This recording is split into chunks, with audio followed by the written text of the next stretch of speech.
So what's the best solution for fixing the skinny fat physique? Now, skinny fat's a pretty tricky one, right? And if you're skinny fat, you could probably relate to this. You're kind of in that position where you're kind of slim and there's a lack of muscle. You don't look very big. You don't look very athletic. And people think, oh, you're skinny, right? But then in reality, there's still a bit of body fat you don't like. There's love handles. There might be side boob. There's a lack of abs. You don't look very muscular. You're kind of in this purgatory of, do I go on a bulk and risk making all the areas I dislike that are fat bigger and, maybe get some muscle, but then have to do a cut at the end of it and hopefully not lose any of that muscle? Or do you go straight onto a cut but continue to get skinnier and feel smaller and look small and get weaker and just not really get anywhere? And this is where most skinny fat men find themselves, and I'm speaking from experience. I've been skinny fat before in the past, and it's definitely the worst end of the stick.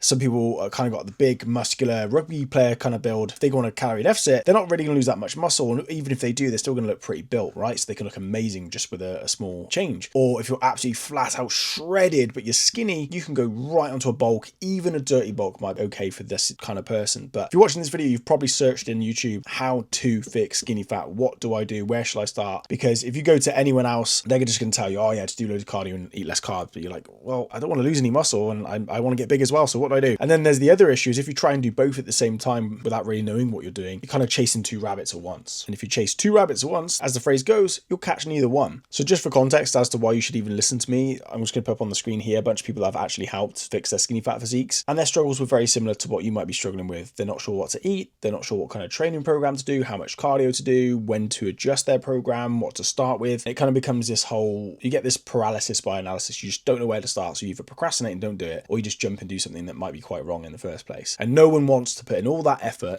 It's like climbing a ladder up the wrong wall. You can put all that effort climbing up and get over it and go, that was wrong. Oh, I've got to go back down and find another wall and start again. Like, we all want to just climb the right wall first. So that's kind of what this video is here for. This is going to be the solution to fixing your skinny fat physique. And, I'm showing you with proof, and I'm going to talk you through it and try and make sure this is not too generalized or too just one size fits all absolutes, because there's many ways to skin a cat. So, there's not just one way to go about it, but I'm going to try and do my best to make this as universal as possible. In my opinion, I always recommend that you do not start with a bulk. I'm not saying it's wrong. I'm not saying you can't do that. But if you start with a bulk right now, being honest with yourself, all the areas you dislike where the body fat is, would you be happy with those areas getting bigger over the next 6 to 9 months? And then once they are bigger, would you then be willing to risk going on a calorie deficit and try not to lose the muscle you've just gained and have to spend all that time undoing all the body fat you've just put on your physique to be right back to the same level of body fat you are now with maybe a bit more muscle, and then have to continue to do that cut for a lot longer? That is generally not the best position. I have had clients come to me and want to start with that, and then like 2 months in, they're getting a bit bigger, a bit stronger, but they're like, oh man, I really, my love handles are getting bigger. I really don't like this. I'm like, yeah, this is a bulk, right? If you're not lean at the start of the bulk, it's not going to be very pretty. So then we've had to start again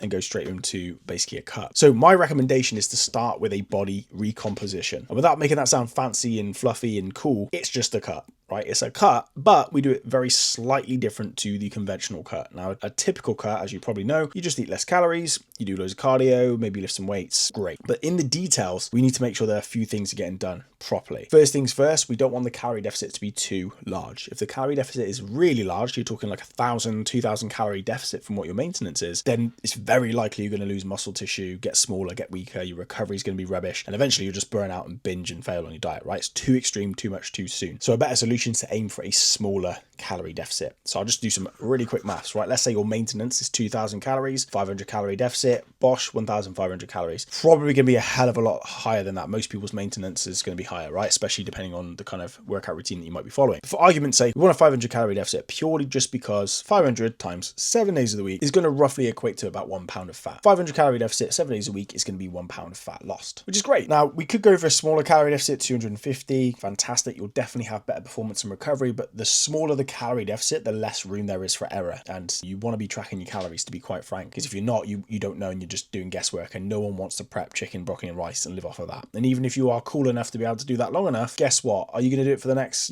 5 years? Because you probably don't want to. If you can't stick to chicken, broccoli and rice for 5 years, then you need to find another way to work around it so it's flexible and actually long-term sustainable. But if you're not tracking, it's very easy to underestimate your food, right? You might have like a bowl of cereal, and if you scan a bowl of cereal, search a bowl of cereal, or just go for a serving size, it's normally 30 grams, right? If you actually look at what 30 grams looks like in a bowl of cereal, it's tiny. No one's having 30 grams. So if you're tracking it, going, yeah, I had a bowl of cereal, 30 grams, you're probably having about 75 to 100. So you're already off. That deficit's already not there if you add up your calories. And you won't even know that. You get to the end of the day and think you hit your target when you actually haven't. So 500 calorie deficit, it's big enough of a deficit to lose significant body fat consistently, but it's not too much that you're going to lose muscle, and it's not too small that you're wasting your time. Now, you might be thinking, well, how do I know these numbers? What should I do? I've used this calculator. This guy says that. This guy says that. Very simply put, I've put a free nutritional blueprint in the bio for you to download. It's just going to give you the equation that I use with myself and my clients, and then it will give you some suggestions on setting your macros and then how to make adjustments over time. Use that. You can't go wrong. That's the exact way I've worked out my clients' calories over the past few years. So once you've got your numbers, aim for a 500 calorie deficit. Now, of course, over time, you're going to lose body fat, you're going to weigh less, and your body's going to now need less calories. So you will need to adjust it over time. So again, use that nutritional blueprint and it will explain all that properly for you. So if you're starting off with a calorie deficit and you're going for a recomposition, you also want to pair that with getting stronger in the gym. So a lot of people think they want to lose body fat, and what's the first thing that comes to mind, right? Running, cardio, gym classes, fat burn classes, high rocks, all these, they're not silly. There's nothing wrong with them and they still have their place. I mean, you can't go wrong doing extra cardio on top of your training routine, but if you do cardio exclusively and you don't do any resistance work, then you'll still lose body fat, but you will probably lose muscle as well. You'll go catabolic, body will adapt. Why are you going to have a big muscular jacked physique if you're skinny fat just doing cardio, right? So I actually had a client called Luke who did exactly that. He built a bit of muscle, got lean, very happy days, went on his merry way. He started doing a bunch of half marathons, worked his way up to a full marathon, and he was very, very fit, but he did start to lose muscle. He started to gain a bit of a belly, even though his calories were supposed to be in a deficit, but the reality was he lost muscle. So, it was very easy for him to overeat because he wasn't spending the calories apart from just doing the cardio, and now he works an office job. So he became kind of skinny fat. My point here is that we want to be getting stronger in the gym. So I'm not saying do 1 rep maxes on a calorie deficit because you're going to get injured and it's not good, right? Aiming for something like a pull push legs, a very simple training routine that includes one of every muscle group, maybe 1 compound movement per muscle group to ensure that you're getting stronger and you're burning a lot of calories and conditioning your body to do so. You're going to burn a lot of calories in that session, but you're also going to need a lot of calories to recover from those sessions, which is why it's going to help you lose more body fat. And then if you're hitting your protein targets and you're tracking those workouts, so you're clearly overloading, whether it's reps, weight, intensity, whatever, or a combination, your body's going to start to change. You're going to see the body fat come off and you're going to start to see more muscle gain. You're just going to have a better looking physique through the adaptation. And it's kind of very simple and very clear and very easy to follow. Whereas if you just did a bunch of cardio and ate less food, you're not going to have the physique that you're imagining. So many people get caught in that trap of, I'll do the cardio first, then I'll lift weights. And it's like, actually, it's kind of the opposite. Do the weights first, then add some cardio to shave off the excess calories and work on your conditioning. Now, to be honest with you, I would say that's the best skinny fat solution to fix the physique. And I'm not just chatting rubbish. I do have my level 2 and level 3 personal training qualifications, but they don't mean much. You can get those in 8 weeks, to be honest with you. But I have been doing this since I was 14 and I'm 32 now. And as I've shown on the screen, I've helped loads and loads of literally over 100 men lose body fat and keep muscle and gain muscle. And most of these guys here that I'm showing over here, they've gained that muscle in a calorie deficit just by doing a simple recomposition. Now, it's not just calorie deficit, lift weights, and that's it forever. You have to adapt. You have to get stronger. You have to tweak your training. You have to improve things. You have to overload. You have to adjust your numbers, your calories, your food. You have to focus on things like your sleep, your water intake, as well as obviously eating quality foods to get those numbers as well, not just any old crap. But that is the simplest solution to fix skinny fat, is get started with a recomposition, track your calories, make sure they're bang on, view your weigh-ins and your progress photos so you can make adjustments when you need to, and then get stronger in the gym. And once your conditioning and everything's up to a good standard and you've got a bit of time or you fancy it, chuck in some extra cardio on top and you cannot go wrong. Now, of course, for some men, that will fix the job. That's exactly what Reese did. There's no bulk involved in this. That was pure recomp and he gained a lot of muscle. However, I'll use my client Avi, for example. He kind of had a skinny fat physique. He wasn't really overweight, but he didn't have a lot of muscle, but he was trying to get bigger and stronger without gaining all the body fat. So he's kind of stuck in that bulk and cut,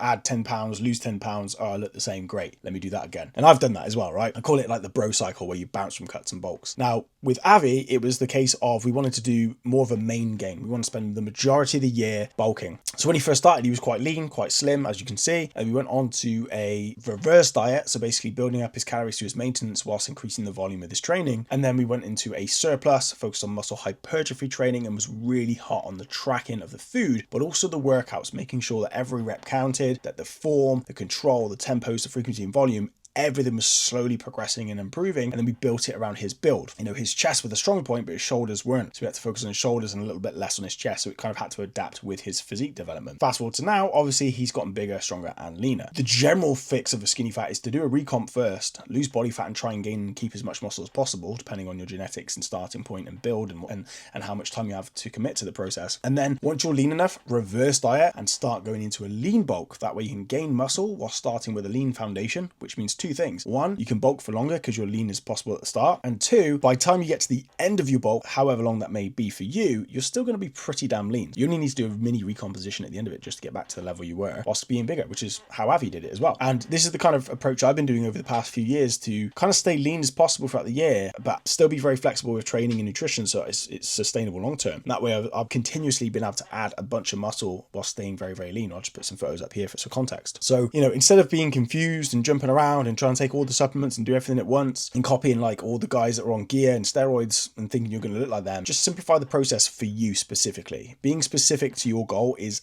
absolutely half the battle, because if someone's got, you know, I use like my chest is rubbish, right? If I followed anyone else's program, my chest would probably go backwards because it's not getting the volume and stimulus that it needs. Whereas, you know, if Avi copied my program, he'd look way out of proportion because his chest would grow and his shoulders might not. You've got to train specifically for you, and you've got to be very clear on what your strategy is. So with all that being said, if you're watching this video and you've got a skinny fat physique and you just really want to make changes in 2025, or maybe you've been trying to build a physique and it's not quite worked yet, maybe it's been a few years, maybe you've just gotten started and you just want to get it done right the first time. If that sounds like you can book a call to have a quick chat with me in the bio. Can't guarantee that I've even got spaces, but you know, it's free. It's not a pressure sales call. I'm a coach. I'm just here to help. And if I could save you 6 years of faffing about like I did, then my job's done. If you want to work with me one-to-one, book a call there. You can follow me on Elite Transformation Project on Instagram, and you can also message me there as well. And don't forget, grab your free nutritional blueprint because that will definitely help you. If I'm honest with you, that's probably going to be about 80% of it. Let's have an amazing year, boys. Let's get a great 2025 and let's get jacked, shredded, bigger, stronger, and